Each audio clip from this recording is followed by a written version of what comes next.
नमस्कार तमाम पूर्वी की जनता, जमशेदपुर वासी और मेरे सारे भाई बहन जितने सारे लोग हैं, सारे लोगों को नमस्कार। मैं आज बहुत प्रफुल्लित हूँ, हर्ष से भरा हुआ हूँ, क्योंकि स्कूटनी में हमारा नाम में कोई दिक्कत नहीं आया है और हमारा स्टेटस पास हो गया है। यानी आने वाले टाइम में 2 दिन बाद सिंबल मिलेगी और सिंबल मिलने के बाद फिर 9 से 10 दिन हम लोग के हाथ में रहेगा इस चुनाव को ज़मीन पे उतारने में। जनता, मैं आपसे एक चीज़ की अपील करना चाहता हूँ। चुनाव एक छलावा होता है जिसमें बहुत सारे लोग सक्रिय होकर भाग लेते हैं। ऐसे ऐसे लोग भी भाग लेते हैं जिनकी नेतागिरी शायद क्राइम के पैसा से हुई है, खून की पैसा से हुई है। ऐसे ऐसे लोग भी भागीदारी है जिनके पास नेतागिरी करने का जो पैसा जो हुआ है, जो समाज में इतने बढ़ चढ़ के निकले हैं, समाज सेवी माने जा रहे, फलाना माने जा रहे, इनकी पैसा जो है, ये पैसा ही सबसे करप्ट है।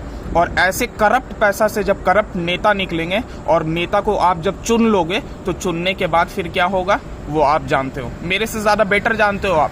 मैं तो आए दिन कहीं ना कहीं पूर्वी के बीच में कभी यहाँ कभी वहाँ रहता हूँ और लोगों के बीच में रहता हूँ और देखता हूँ कि किस तरह से दिक्कत होती है। कहीं भी हॉस्पिटल का बिल बाकी हो जाना, कभी ये प्रॉब्लम वो प्रॉब्लम। जब आप विधायक और मंत्री के पास जाते हो तब आपको पता चलता होगा। ये जो रैली में जो आप 500 रुपया लेके 300 रुपया लेके जो जाते हो और सोचते हो कि फलाना भैया जिंदाबाद, ये जो बोलते हो, ये जिंदाबाद बोलने से 300-500 रुपया लेने से आपकी जिंदगी नहीं चलने वाली है। जिंदगी तभी चलने वाली है जब एक युवा शक्ति को, जब एक सशक्त इंसान को, सच्चा इंसान को, ईमानदार इंसान को आप अपने क्षेत्र में आने की इजाजत देंगे।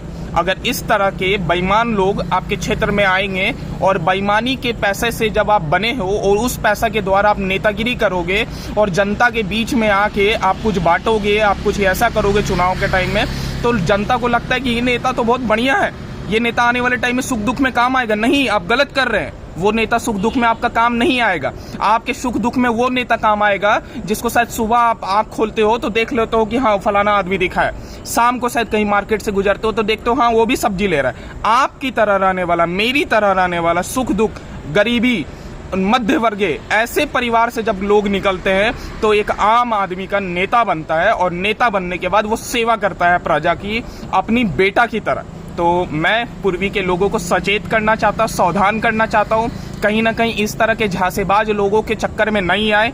मैं इन लोगों का नाम तो नहीं बोलूँगा क्योंकि ऐसे बहुत सारे लोग भरे हुए हैं और लोगों की असलियत भी मैं जानता हूँ कि किस तरह से कौन कौन लोग हैं।